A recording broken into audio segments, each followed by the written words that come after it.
اعوذ باللہ من الشیطان الرجیم بسم اللہ الرحمن الرحیم۔ میں آج اسلامک ٹیچر کی جانب سے ایک نئی ویڈیو اور ایک نیا پیغام لے کے حاضر ہوا ہوں۔ آج کی جو میری ویڈیو ہے اس پر میں نے بہت زیادہ جو کومنٹس ہیں اور جو میسیجز ہیں جو مجھے یوٹیوب پر آئے ہیں، کومنٹس کے ذریعے سے آئے ہیں اور مجھے فیس بک پر آئے ہیں، آج ان سوالات ان تمام بھائیوں کا یہ سوالات تھے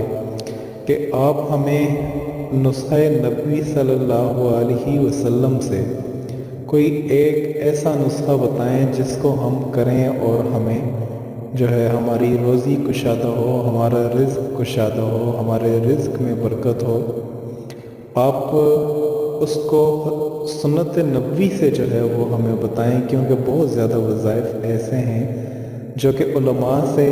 یا کسی اولیاء سے یا کسی بزرگ نے بتائے ہیں، لیکن ہم یہ چاہتے ہیں کہ آپ ہمیں سنت نبوی صلی اللہ علیہ وسلم سے آپ ہمیں کوئی ایک نسخہ ایسا بتائیں جس کو کرنے سے ہمارے رزق میں بہت زیادہ اضافہ ہو۔ تو تمام دوستوں سے گزارش ہے کہ اس ویڈیو کو شروع سے لے کے آخر تک دیکھیے گا۔ انشاءاللہ آج جو میں آپ کو وظیفہ بتاؤں گا وہ سنت نبوی صلی اللہ علیہ وسلم سے ثابت ہے، اور اس نسخہ کو جن لوگوں نے بھی کیا ہے، میں آپ کو 3-4 کے قریب اس ویڈیو میں کارگزاری سناؤں گا جن لوگوں نے یہ وظیفہ کیا، مجھ سے کیا اور ان کی رائے کیا ہے، ان کی فیڈ بیک کیا ہے اس بارے میں، کیونکہ ایک حدیث کے الفاظ ہیں، ہم بذات مسلمان ہونے کے ہم ان پر 100% ہمارا یقین ہے، 100% ہمارا ایمان ہے، وہ کبھی بھی غلط نہیں ہو سکتے، یہ ہمارا ایمان ہے۔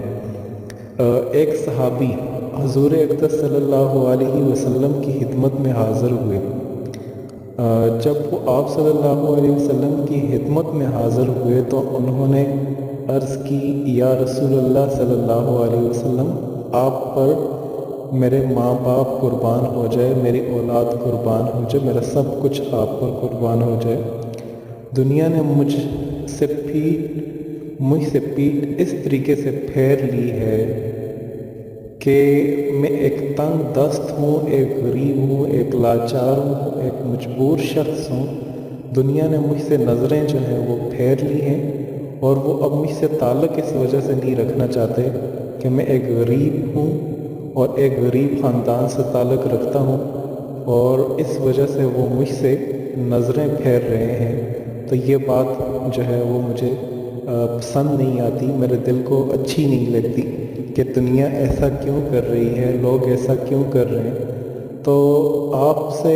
میں چاہتا ہوں کہ آپ مجھے کوئی ایسا وظیفہ بتائیں، کوئی ایسا وظیفہ بتائیں کہ جس کو اگر میں کروں تو میری جو روزی ہے اس میں اضافہ ہو سکے، جو میں کام کروں اس میں بہت زیادہ اضافہ ہو سکے، اور تاکہ دنیا کی نظریں ایک دولت کی وجہ سے مجھ سے نہ پھریں اور وہ میرے قریب جو ہے ہونے لگیں، کیونکہ رشتہ دار میرے وہ سب کے سب عزیز میرے جو مجھ سے دولت کی وجہ سے پیچھے ہٹ رہے ہیں، مجھ سے تعلق نہیں رکھنا چاہتے،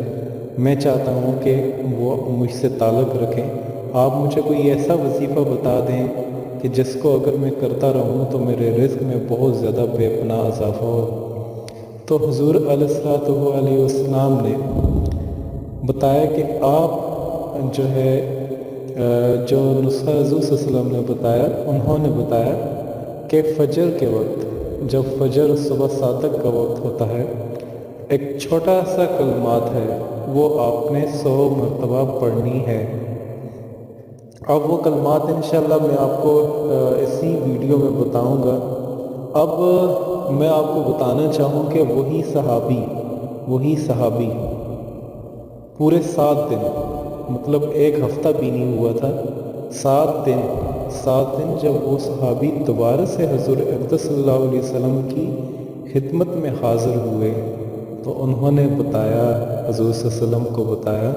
کہ آپ نے جو مجھے وظیفہ بتایا تھا اس وظیفہ کو میں نے فالو کیا، اور اس وظیفے کے ذریعے سے میرے پاس رزق کی اس قدر کثرت آنا شروع ہو گئی کہ فکر پیدا ہو گئی تھی کہ کیسے اٹھاؤں اور کہاں رکھوں۔ یہ بخاری شریف کی حدیث ہے، اور بخاری میں یہ لفظ بھی آئے ہیں۔ یہ ساری چیزیں جو میں آپ کو بتا رہا ہوں یہ سنت نبی صلی اللہ علیہ وسلم، نبی صلی اللہ علیہ وسلم کا نسخہ ہے جو رزق میں کشادہ اور نوکری کے لیے سب سے زیادہ جو ہے وہ سب سے زیادہ پاورفل ہے۔ آج میں آپ کو جو ویڈیو میں بنا رہا ہوں یہ نسخہ میں آپ کو بتاؤں کہ ہمارے گاؤں میں جو لوگ ان چیزوں پہ یقین نہیں رکھتے، میں ان کے لیے ایک چھوٹا سا پیغام دینا چاہتا ہوں۔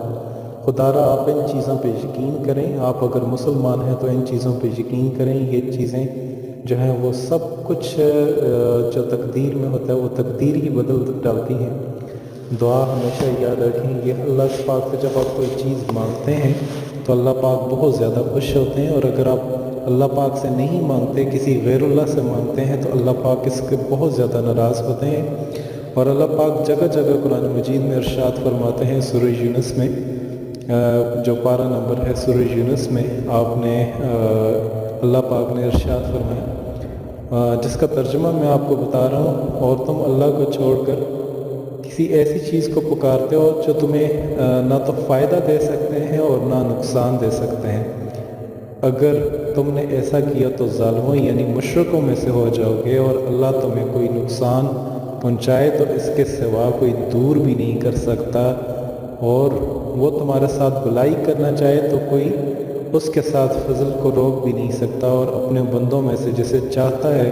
فضل سے نوازتا ہے، اور وہی بخشنے والا اور وہی رحم کرنے والا ہے۔ یہاں میں آپ کو ایک عقیدے کی جو ہے اس بنیاد پہ میں آپ کو بتانا چاہ رہا ہوں، جو کچھ بھی آپ مانگیں ایک اللہ کے علاوہ کسی سے نہ مانگیں، دینے والی ذات صرف ایک اللہ کی ہے، جو سارے جہاں کو دیتی ہے، جو دشمنوں کو بھی ناراض نہیں کرتی، جو اس کے دشمن ہیں ان کو بھی ناراض نہیں کرتی، جو ان کے دوست ہیں ان کو بھی ناراض نہیں کرتی۔ اللہ پاک کبھی کسی کو بھوکا نہیں سلاتے، چاہے وہ اس کے دشمن ہی کیوں نہ ہو، کبھی کسی کو بھوکا نہیں سلاتے۔ اللہ پاک سے جو کچھ بھی مانگا کریں ایک رب کریم سے مانگا کریں، اس کے علاوہ کسی اور چیز سے نہ مانگا کریں۔ اگر اس کے علاوہ آپ کسی اور چیز سے مانگتے ہیں تو میرا اللہ بہت زیادہ جو ہے وہ ناراض ہوتا ہے۔ ایک اور جگہ پہ اللہ پاک نے فرمایا، اور تم اللہ کو چھوڑ کر کسی اور کو مت پکارو جو تمہارا بھلا کر سکتے ہو، اور اگر تم نے ایسا کیا تو ظالموں میں سے ہو جاؤ گے۔ ایک اور جگہ اللہ پاک نے ارشاد فرمایا، تمہیں اللہ کے سوا جن کو پوچھتے ہو وہ تمہیں رزق دینے کا اختیار نہیں رکھتے، بس اللہ ہی سے رزق طلب کیا کرو، اسی کی بندگی کیا کرو، اور شرک سے بچ جایا کرو، اور اسی کی طرف لوٹ جایا کرو۔ یہاں تمام تر جو میرے بھائی ہیں میں ان کا یہ عقیدہ بنانا چاہتا ہوں، جو دولت کے حصول کے لیے طرح طرح مزارات پہ جاتے ہیں، طرح طرح جو ہے وہ کسی پیر فقیروں کے پاس یا ایسی جگہوں پہ جاتے ہیں، اور ان سے آپ پوچھتے ہیں کہ آپ ہمیں رزق دیں، تو ایسا کرنا بہت زیادہ شرک ہے۔ رزق دینے والی ذات صرف ایک اللہ پاک کی ہے۔ حضور علیہ السلام نے جو نسخہ آپ کو بتایا ہے اس کو آپ عمل کریں۔ باقی جتنے بھی نسخے ہیں آپ دولت کے حصول کے لیے آپ سب کو جو ہے وہ چھوڑ دیں، اس نسخے کو آپ عمل کریں۔ میں آپ کو وہ چھوٹا سا جو ہے وہ وظیفہ بتاؤں گا جس کو آپ کریں گے تو انشاءاللہ آپ کو بہت زیادہ فائدہ ہوگا۔ میں آپ کو بتانا چاہ رہا تھا، ایک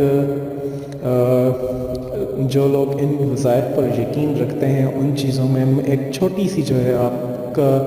جو وقت ہے وہ مجھے چاہیے ہوگا، چھوٹی سی میں آپ کو ایک بات بتانا چاہ رہا ہوں۔ ہمارے گاؤں میں ضلع مانسہرہ میں ایک شخص ہیں جن کو جو ہے ان کے بیٹے کو پھانسی کی سزا سنائی دی گئی تھی۔ اب جب کسی کو پھانسی کی سزا سنائی دی گئی تھی تو ایسے میں ایک جو ماں ہے اس کے لیے ایک بیٹے کی جو فریاد ہے وہ کون سن سکتا ہے؟ صرف ایک اللہ پاک ہی سن سکتا ہے، اللہ پاک کے علاوہ کوئی بھی نہیں سن سکتا۔ جب ہائی کورٹ سے فیصلہ آیا، جب ہر طرف سے تمام عدالتوں میں یہ فیصلہ آ گیا کہ اس کو جو ہے وہ سزائے موت سنائی دی جائے گی، لیکن اللہ پاک جسے زندگی دینا چاہے اسے کوئی موت نہیں دے سکتا، اور اللہ پاک اگر کسی کی موت لکھ دیں تو اسے کوئی زندگی نہیں دے سکتا۔ ہم لوگوں کا ایمان اور عقیدہ اس بات پہ ہونا چاہیے، اگر اللہ پاک کسی کو چاہیں تو زندگی دے سکتے ہیں، اور اللہ پاک اگر کسی کو زندگی نہ دینا چاہیں تو کوئی بھی انسان زندگی نہیں دے سکتا۔ آپ کو میں بتاتا چلوں کہ ان کے بیٹے کو پھانسی کی سزا سنائی دی گئی تھی۔ جب ایک ماں بہت زیادہ مایوس ہو چکی تھی، انہوں نے بہت زیادہ اس طریقے سے ہر ایک جانب دروازہ کھٹکھٹا کے دیکھا کہ کسی سے رعایت مل جائے اور اس کی زندگی جو ہے وہ بچ جائے۔ جب ایسے وقت میں ایک ماں کو بہت زیادہ یہ چیز ہو، ماں کی تڑپ ہو اپنے بیٹے کے اصول کے لیے کہ میرا بیٹا باہر آ جائے، جب انسان کوئی اس طرح کا جب آپ کے اوپر کوئی مشکلات آتی ہے اور جب آپ اللہ پاک کی جانب رجوع کرتے ہیں تو پھر سچے دل سے ہر چیز کی جاتی ہے، پھر عبادت میں ہیرا پھیری نہیں ہوتی، پھر ہر چیز مکمل طریقے سے کی جاتی ہے۔ تب ایسے میں انہوں نے اس یقین کے ساتھ وظیفہ کیا کہ یا اللہ، یہ میرا جو ہے آخری جو میرا آزمائش ہے وہ صرف تیرے آگے ہے۔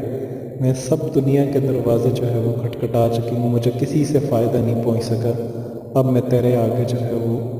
سجدہ ریز ہوں، اب تو ہی ہے جو اس میرے بیٹے کو بچا سکتا ہے۔ یقین مانے جب انہوں نے وظیفہ شروع کیا اور ہم نے خود اپنی آنکھوں سے دیکھا کہ ان کے بیٹا جو ہے وہ سزائے موت، جسے سزائے موت ہو چکی تھی، وہ باہر آ گیا۔ یہ صرف وظائف کے ذریعے سے ممکن ہے۔ ایسے اگر میں آپ کو واقعات اور حالات اگر میں سنانا چاہوں تو بہت زیادہ ہیں، بڑھ جائیں گے۔ میں ان چیزوں پر بہت زیادہ یقین رکھتا ہوں، میں بہت زیادہ بلیو رکھتا ہوں، کیونکہ ہم مسلمان ہیں اور مسلمان ہونے کی نیت سے ہمارا 100% اس پر یقین ہے۔ اور جو چیز حضور اقدس صلی اللہ علیہ وسلم نے اپنی امت کو بتائی ہو کہ آپ یہ چیز کریں، اس میں یوں سمجھ لیں کہ پتھر پر وہ لکیر ہے۔ انشاءاللہ یہ جو نسخے ہیں میں آپ کو بتانا چاہوں، ان سے ابھی تک میں آپ کو بتا رہا ہوں، جن کو بھی میں نے بتایا ہے، جن لوگوں نے مجھ سے پوچھا کہ آپ ہمیں بتائیں، تو میں نے انہیں بتایا کہ حدیث نبی صلی اللہ علیہ وسلم کی روح سے آپ یہ نسخہ کریں، انشاءاللہ ایک ہفتے بعد آپ کو اس کے پازیٹیو رسپانس آنا شروع ہو جائے گا، اور ہمیں آپ فیڈ بیک ضرور دیجیے گا تاکہ میں دیکھ سکوں کہ آپ کو کس حد تک میں سب سے پہلے ان کو کیا کرتا، ان کا یہ ایمان اور عقیدہ بناتا کہ جب تک آپ کا ایمان اور عقیدہ نہیں ہوگا یہ چیز عمل نہیں کرے گی۔ جب ان کا ایمان اور عقیدہ بن جاتا تو وہ اس چیز کو کرتے، اور الحمدللہ انہیں بہت زیادہ فائدہ ہوا۔ فائدہ ہونے کے بعد جب انہوں نے یہ چیز کی اور ہمیں فیڈ بیک دیا، اس میں سے ہماری جو مائیں بہنیں ہیں ان میں سے اگر 100 میں سے 70-80 بندوں نے ہفتے بعد رپورٹ دی کہ ہمارے حالات بہت زیادہ خراب تھے، اب اتنے حالات اچھے ہو گئے ہیں کہ ہمیں خود سمجھ نہیں آ رہی کہ گھر میں جو ہمارے پاس آ رہا ہے اس کو ہم رکھنے کے لیے کہاں سے جگہ تلاش کریں، اتنی مقدار میں آ رہا ہے، ہمیں ڈر لگ رہا ہے کہ کہیں کسی لوگوں کی نظر بد نہ لگ جائے، کیونکہ لوگ جیلس پن محسوس کرتے ہیں، لوگ تعویذ وغیرہ ان چیزوں پہ پڑھ کے ہم پر جادو نہ کر دیں، یہ نہ کر دیں، وہ نہ کر دیں۔ یہ ساری چیزیں جو ہیں وہ انہوں نے